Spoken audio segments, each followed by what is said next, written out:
Hello guys, welcome back to our channel. ఈరోజు మన వీడియోలో సూపర్ టేస్టీగా ఉండే ఎంతో మందికి ఫేవరెట్ అయిన గోంగూర రోటి పచ్చడి ఎలా ప్రిపేర్ చేసుకోవాలో చూద్దాం. అలాగే హెల్త్ పరంగా వస్తే గోంగూరలో ఐరన్ కంటెంట్ అనేది ఎక్కువగా ఉంటుంది. హెల్త్ పరంగా కూడా మనం గోంగూర తీసుకోవడం చాలా మంచిది. ఇంకా ఆలస్యం చేయకుండా ఈ రుచికరమైన గోంగూర పచ్చడి ఎలా ప్రిపేర్ చేసుకోవాలో చూసేద్దాం పదండి.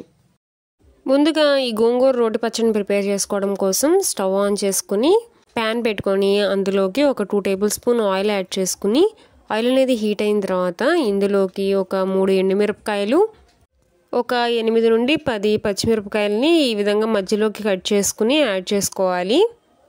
వీటిని అన్నిటిని కూడా మీడియం ఫ్లేమ్ మీద ఈ విధంగా గోల్డెన్ కలర్ వచ్చే వరకు ఫ్రై చేసుకోవాలి.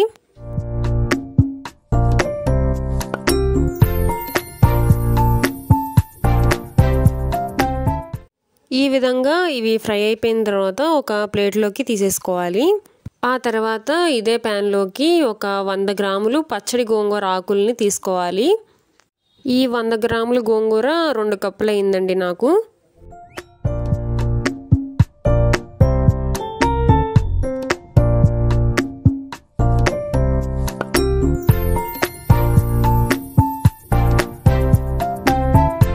ఈ విధంగా గోంగూరని ప్యాన్లోకి యాడ్ చేసుకుని ఖచ్చితంగా లో ఫ్లేమ్ మీద మాత్రమే ఫ్రై చేసుకోవాలండి గోంగూరని, లేకపోతే మాడిపోయిద్ది.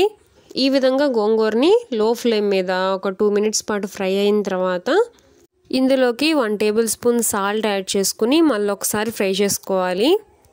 ఈ విధంగా గోంగూర అంతా కూడా మెత్తగా ఉడుకుతున్న స్టేజ్లో ఇందులోకి ఒక చిన్న ఉసిరికాయ అంత చింతపండుని యాడ్ చేసుకోవాలి. ఇందులోకి దీన్ని అంతా కూడా ఒక్కసారి మిక్స్ చేసుకుని స్టవ్ ఆఫ్ చేసుకోవడమే.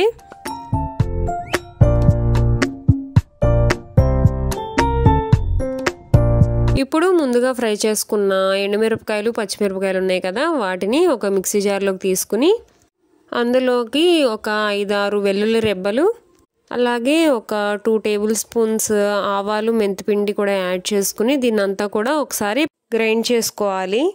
ఈ విధంగా ఒకసారి గ్రైండ్ చేసుకున్న తర్వాత ఇందులోకి మనం ముందుగా ఉడికించి పెట్టుకున్న గోంగూర ఉంది కదా, దాన్ని మొత్తాన్ని కూడా ఇందులోకి యాడ్ చేసుకుని వీటిని అంతటినీ కూడా కచ్చాపిచ్చాగా గ్రైండ్ చేసుకోవాలి. మీకు కావాలంటే బాగా మెత్తగా కూడా గ్రైండ్ చేసుకోవచ్చు. కాకపోతే ఈ విధంగా కచ్చాపిచ్చాగా గ్రైండ్ చేసుకుంటే టేస్ట్ అనేది బాగుంటుంది. గోంగూర అనేది పుల్లగా నోటికి కూడా తగులుతూ ఉంటుంది. ఈ విధంగా ఒకసారి గోంగూరని గ్రైండ్ చేసుకుంటే మనకి ఎంతో టేస్టీగా గోంగూర పచ్చడి అయితే రెడీ అయిపోయింది. ఇప్పుడు దీన్ని తాలింపు పెట్టుకుంటే మాత్రమే దీని అసలైన టేస్ట్ అయితే బాగుంటుందండి. ఖచ్చితంగా తాలింపు పెట్టుకోవాల్సిందే, అప్పుడే టేస్ట్ అనేది చాలా అంటే చాలా బాగుంటుంది. ఇప్పుడు తాలింపు పెట్టుకోవడం కోసం స్టవ్ ఆన్ చేసుకుని ప్యాన్ పెట్టుకుని అందులోకి ఒక 2 టేబుల్ స్పూన్ ఆయిల్ యాడ్ చేసుకుని ఆయిల్ అనేది హీట్ అయిన తర్వాత ఇందులోకి 1 టేబుల్ స్పూన్ పచ్చెనగపప్పు, 2 ఎండుమిరపకాయలు, 1 టేబుల్ స్పూన్ ఆవాలు, 1 టేబుల్ స్పూన్ జీలకర్ర యాడ్ చేసుకోవాలి.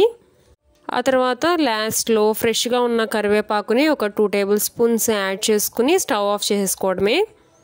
ఇప్పుడు ఈ తాలింపులోకి మనం ముందుగా గ్రైండ్ చేసి పక్కన పెట్టుకున్న గోంగూర పచ్చడి ఉంది కదా, దాన్ని ఇందులోకి యాడ్ చేసుకుని ఈ విధంగా బాగా మిక్స్ చేసుకోవాలి. తాలింపు మొత్తం కూడా ఈ పచ్చడిలోకి కలిసే వరకు ఈ విధంగా మిక్స్ చేసుకున్న తర్వాత ఇందులోకి ఒక పెద్ద ఉల్లిపాయని ఈ విధంగా సన్నగా కట్ చేసుకుని ఆ ముక్కల్ని ఇందులో యాడ్ చేసుకోవాలి. ఆ తర్వాత దీన్ని అంతటినీ కూడా మళ్ళీ ఒకసారి బాగా మిక్స్ చేసుకోవాలి మొత్తం కలిసే వరకు. ఈ గోంగూర రోటి పచ్చడిలో టేస్ట్ అంతా కూడా ఈ ఉల్లిపాయల్లోనే ఉంటుందండి, అంత బాగుంటుంది. ఎంతో సింపుల్గా అలాగే ఎంతో టేస్టీగా గోంగూర రోటి పచ్చడి అయితే రెడీ అయిపోయింది మనకి. ఈ పచ్చడిని వేడివేడి అన్నంలో కాస్త నెయ్యి వేసుకుని పచ్చడిని కలుపుకుని తింటే ఉంటుందండి టేస్ట్. ఆహా, ఎంత బాగుంటుందో. నాకు అలాగే నా ఫ్రెండ్స్కి కూడా ఈ విధంగా ప్రిపేర్ చేసిన గోంగూర పచ్చడి అంటే చాలా ఇష్టం అండి. నేనైతే కర్రీ లేకుండా ఈ గోంగూర పచ్చడితోనే తినేస్తానన్నమాట, అంత బాగుంటుంది ఈ పచ్చడి. మీరు కూడా ఖచ్చితంగా ఈ గోంగూర పచ్చడిని ట్రై చేసి ఎలా వచ్చిందో కామెంట్ సెక్షన్లో కామెంట్ చేయండి. ఈ రెసిపీ కనుక మీకు నచ్చినట్టయితే లైక్ చేయండి, మీ ఫ్రెండ్స్ అండ్ రిలేటివ్స్తో షేర్ చేసుకోండి. మన ఛానల్ని ఇంకా సబ్స్క్రైబ్ చేసుకోకపోతే సబ్స్క్రైబ్ చేసుకోండి. Thank you for watching.